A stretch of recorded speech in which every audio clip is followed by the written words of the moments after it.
नमस्कार दर्शकों, आप देख रहे हैं आवाज इंडिया। मैं हूं आपके साथ श्रद्धा पाठक। अयोध्या के तपस्वी छावनी के जगत गुरु परमहंस आचार्य महाराज, पूर्व पद्म भूषण तथा उद्योग जगत के कोहिनूर रतन टाटा जी, इनके निधन के पश्चात उनको श्रद्धांजलि देने मुंबई आए हैं। और इस बीच महाराष्ट्र के मुख्यमंत्री एकनाथ शिंदे को मिलकर आने वाले महाराष्ट्र विधानसभा चुनाव के पूर्व उन्हें जीत मिले, ये आशीर्वाद देने के लिए भी वह स्वयं मुंबई आए हैं।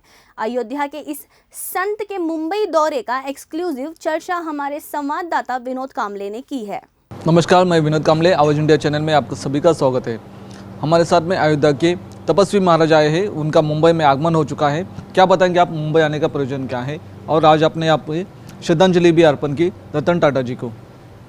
अयोध्या समेत तपस्वी छावनी पीठाधीश्वर जगत गुरु परमहंस आचार्य एवं विश्व हिंदू सिख महापरिषद का अंतर्राष्ट्रीय अध्यक्ष, जैसे ही कल पता लगा कि रतन टाटा जी का निधन हो गया है, तो अयोध्या से चल करके मैं महाराष्ट्र मुंबई पहुंचा हूं।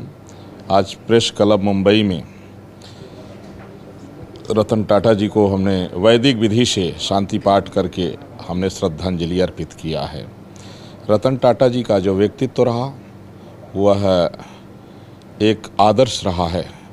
बहुत बड़े समाज सेवी रहे, लाखों लोगों को जीविका उनके द्वारा मिली, और बड़े बड़े उन्होंने राष्ट्रहित और जनहित में काम किए हैं। तो उनका जो उदार जीवन, व्यक्तित्व, परमार्थमय जीवन, यह देश के लिए एक आदर्श रहा। इसलिए आज श्रद्धांजलि देने के लिए मैं आया हूं, और वैदिक विधि से हमने श्रद्धांजलि अर्पित किया है। आज आप यहाँ पर मुंबई में मुख्यमंत्री एकनाथ शिंदे जी को मिलने वाले हैं, क्या उसका प्रयोजन है? सबसे पहले तो यह है कि माननीय एकनाथ शिंदे जी, उन्होंने गौ माता को जो राज्य माता का दर्जा दिया, यह एक बड़ा साहसिक कदम रहा है। हमारी संस्कृति वैदिक संस्कृति है, और वेदों में गावो विश्वस्य मातर है, गाय संपूर्ण विश्व की माँ है।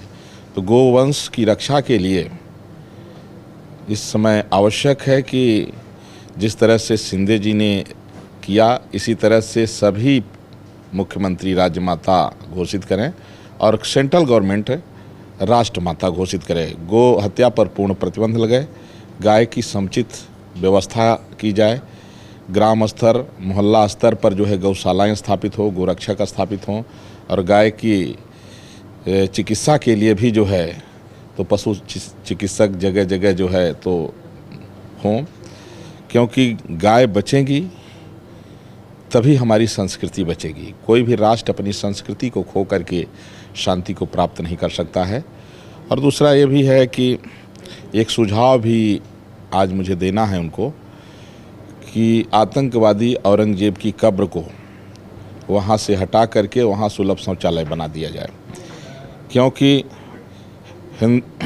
छत्रपति शिवाजी महाराज के बेटे छत्रपति संभाजी महाराज का हत्यारा आतंकवादी औरंगजेब, उसका कहीं भी अगर कुछ भी है नाम निशान है, तो वो देश के लिए कलंक है, और वह मुसलमानों के लिए भी कलंक है, क्योंकि उसने अपने खुद 3 भाइयों का गर्दन काटा था, और अपने बाप शाहजहां को जेल में डाल दिया था। पानी तक नहीं देता था, पानी के लिए तड़पता था।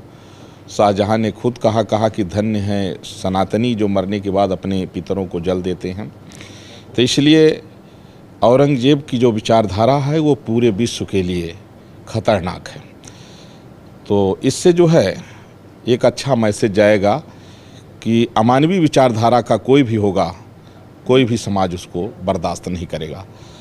और दूसरा ये भी है कि एक आशीर्वाद भी देने आया हूँ कि चुनाव आ रहा है, तो जिस तरह से राम जी की और सुग्रीव की मित्रता रही, तो भाजपा और शिवसेना का गठबंधन उसी तरह से है।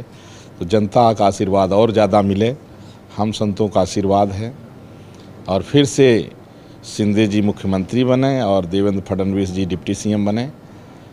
यह भारतीय संस्कृति के लिए, राष्ट्र के लिए और महाराष्ट्र के लिए नितांत आवश्यक है, क्योंकि जब अनुकूल जो है सरकार रहेगी, तभी जो है अपनी संस्कृति सुरक्षित रहेगी।